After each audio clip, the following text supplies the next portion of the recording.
여러분들, 쌤이 솔직하게 이야기합니다.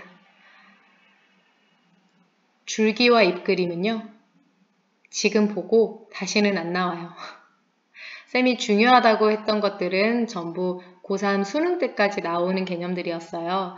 그런데 줄기와 잎그림은요, 지금 보면 안 나와요. 왜 그럴 수밖에 없냐면요, 통계라는 것 자체가 자료의 수가 굉장히 많을 때 보기 좋게 정리해가지고 분석하고 확인하는 거거든요. 근데 줄기와 잎그림은요, 별량의 값의 범위가 크거나 별량의 수가 많은 자료, 개수가 많아지면은 줄기나 잎의 개수가 너무 많아져가지고 줄기와 잎그림으로 나타내기 불편하거든요. 언제 그 많은 거 가지고 나무 그리고 있습니까? 줄기와 잎그림은 불편하다.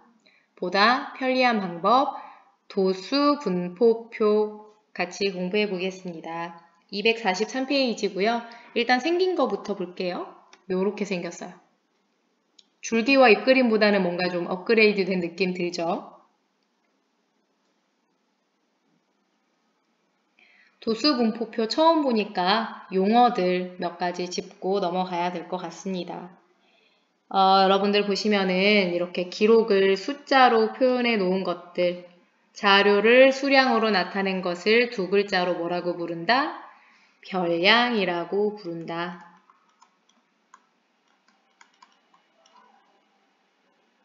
별량을 일정한 간격으로 나누어서 표현을 하는데, 간격 예를 들면 보시면 10부터 30까지 간격이 얼마나 돼요? 간격이 20 정도 되죠.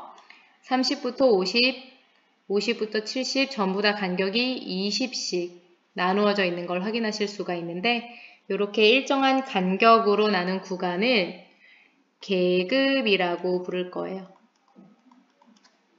계급이 뭔지 잘 알고 있으셔야 합니다. 다음으로 방금 이야기했던 이 간격 있잖아요. 이 간격을 계급의 크기라고 부릅니다. 계급의 지금 쌤이 말하는 새로운 용어들 중에 몰라도 되는 건 없어요. 계급의 크기, 간격을 계급의 크기라고 부른다. 그리고 기록이 10m 이상 30m 미만, 기록이 10m 이상 30m 미만 이 계급에 속하는 학생 수가 13명인가 봐요.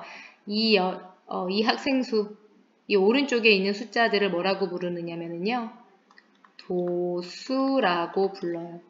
별량과 마찬가지로 어려운 개념은 아닌데 한자어다 보니까 어색해요.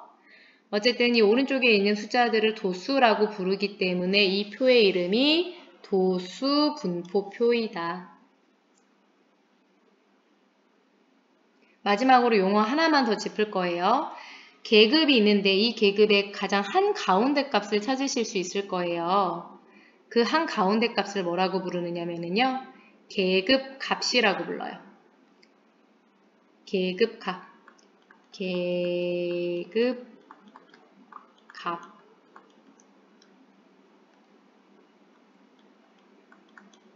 여기 오른쪽에다 한 번 더 쓸게요.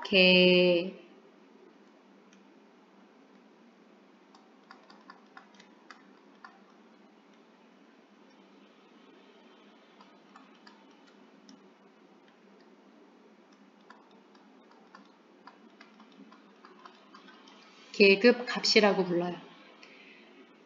계급 값 어떻게 구하느냐면요. 90하고 110 사이의 계급 값, 가장 중간 값을 바로 찾아내시면 되는데, 찾기가 어려운 경우에는 가장 왼쪽 값과 가장 오른쪽 값을 더해서 90과 110을 더해서 반으로 나누어 주면 쉽게 찾을 수 있거든요. 계산해 보시면 이거 얼마예요? 100이에요, 100. 계급 값이 100임을 확인할 수가 있습니다. 이렇게 계산하지 않아도 사실 한눈에 보이시잖아요. 10하고 30의 중간값, 중앙값, 가장 가운데 값, 20, 30과 50의 가장 가운데 값 40 이런 식으로 계급값을 쉽게 확인하실 수가 있습니다. 50하고 70 사이의 계급값은 60이 될 거고요. 70과 90의 계급값은 80이 될 겁니다.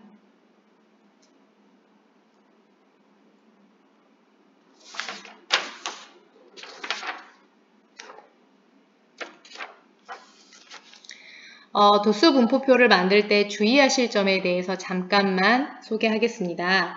여러분들 도수 분포표를 이런 식으로 만드실 수도 있지만 똑같은 자료 가지고 도수 분포표를 이렇게 만드는 사람도 있을 거예요. 딱 보시면은 여기 표가 되게 짧죠? 계급이 2개밖에 안 돼요. 그쵸? 이렇게 계급이 너무 적거나 계급이 너무 많아도 자료를 분석하는 게 어려워져요. 여러분들 244페이지 보시면은 예제 2번 보이시나요? 그 바로 윗줄 일반적으로 도수 분포표를 만들 때는 보이시죠? 그 부분 같이 한번 읽어보겠습니다. 일반적으로 도수 분포표를 만들 때는 계급의 크기는 같게 하고 계급의 개수는 자료의 양에 따라 보통 5에서 15개 정도로 한다. 계급의 개수가 2개, 이렇게 너무 적어도 불편하고요. 계급의 개수가 너무 많아져도 불편해요. 어느 정도가 적당하냐면은 5개에서 15개 사이. 여러분들이 도수 분포표 만들 때 이 부분 염두에 두고 만드시는 게 자료를 한눈에 파악하기가 좋다는 거. 244페이지의 예제 2번입니다. 다음은 시중에서 판매하는 30가지 종류의 감자류 과자를 골라 10g당 들어있는 나트륨의 함량을 조사한 자료이다. 괄호 1번 같이 보겠습니다. 10mg으로 시작하여 계급의 크기가 20mg인 도수 분포표를 만드시오. 도수 분포표를 만들어 볼 거예요. 먼저 뭐를 기준으로 만드느냐면은 나트륨 함량을 기준으로 만들잖아요. 나트륨 함량.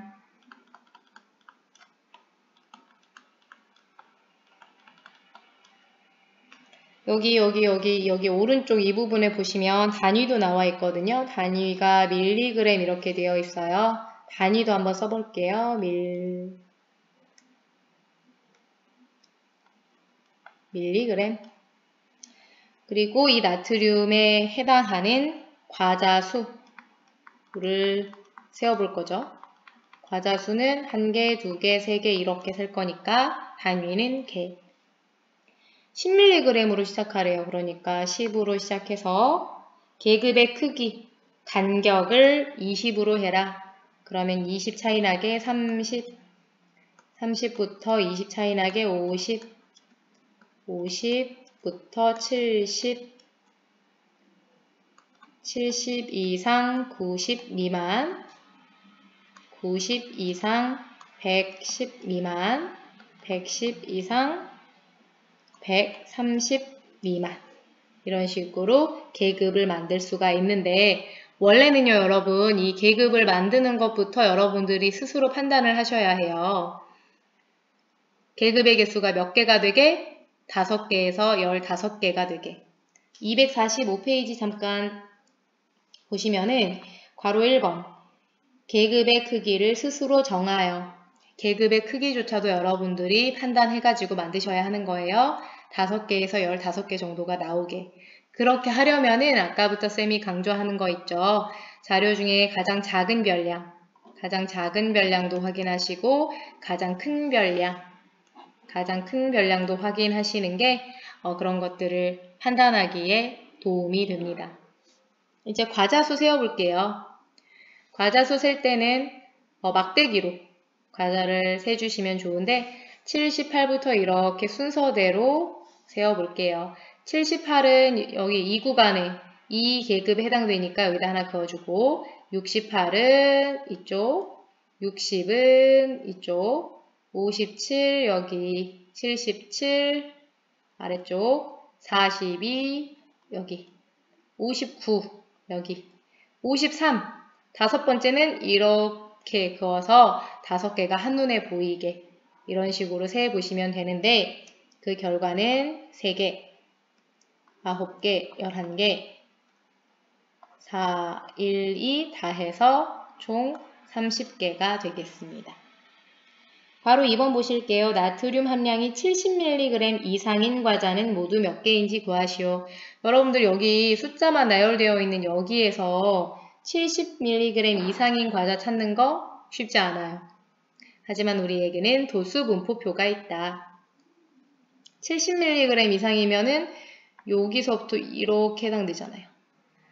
여기 이 계급에 해당되는 도수는 4, 1, 2 다 더해보면 총 7개임을 확인할 수가 있네요. 괄호 3번입니다. 10g당 나트륨 함량이 91mg인 과자가 다른 과자에 비해서 나트륨 함량이 높다고 할 수 있는지 말하시오. 분석해보라는 이야기예요. 91g이면은 여기에 해당되잖아요. 이 계급에. 그쵸? 근데 여러분들 90 이상인 거는요. 1개, 2개, 3개.